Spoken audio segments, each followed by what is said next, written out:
रात के अंधेरे में अन्वेषा के ड्राइंग रूम में एक रहस्य का आगाज होता है। उसकी आंखों में भय और संदेह का मिश्रण है। हाथ में रखा मोबाइल वीडियो उसके मन की तस्वीर को और भी कांपदार बना देता है। आरव की चिंतित आवाज़ उसके कानों में गूंजती है। सवाल ये नहीं है कि वो ऐसा कर सकती है या नहीं, सवाल यह है कि अब तुम क्या करोगी। अन्वेषा के लिए यह सवाल हर बार एक नया आत्मसंघर्ष पेश करता है। गौरी का गुप्त चैम्बर एक अभेद्य दीवार की तरह खड़ा है जिसमें जिंदगी के कई राज छिपे हैं। जैसे ही गौरी उस कमरे में कदम रखती है, उसके मन में एक गहरी परछाई घेर लेती है। दीवारों पर लटके फोटोज और फाइलें मानो उसे घूर रही हैं। उसकी बड़बड़ाहट से स्पष्ट है कि सच्चाई की खोज उसे अंधेरे की ओर धकेल सकती है।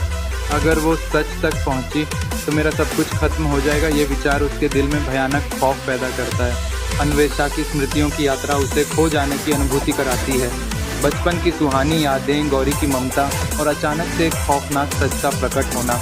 उसकी आवाज़ जैसे एक खोखले स्थान से आती है जिसमें आत्मीयता और विश्वास का घोटाला छिपा है। क्या वो सारे लम्हे भी एक प्लान थे? अन्वेषा के वॉइस ओवर में असुरक्षा की गहराई साफ सुनाई देती है।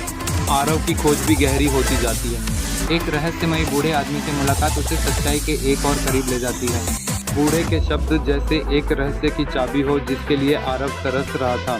जो राजा तुम खोलना चाहते हो वो सिर्फ तिजोरी में नहीं, खून में बंद है। यह रहस्य आरव को अंधेरे के उस पार ले जाने की शुरुआत है। अंत में एक नया वीडियो अन्वेषा की जिंदगी में एक और तूफान लेकर आता है। गौरी का चेहरा उस मोबाइल स्क्रीन पर अंकित है, लेकिन उसके शब्दों में एक खौफनाक सच्चाई है। उसे कभी पता नहीं चलेगा कि वो असली वारिस है, क्योंकि असली वारिस को कभी जिंदा रहने की इजाज़त नहीं दी जाएगी। अन्वेषा का फ़ोन उसके हाथ से गिरता है और उस क्षण में उसकी ज़िंदगी का एक नया मोड़ शुरू होता है।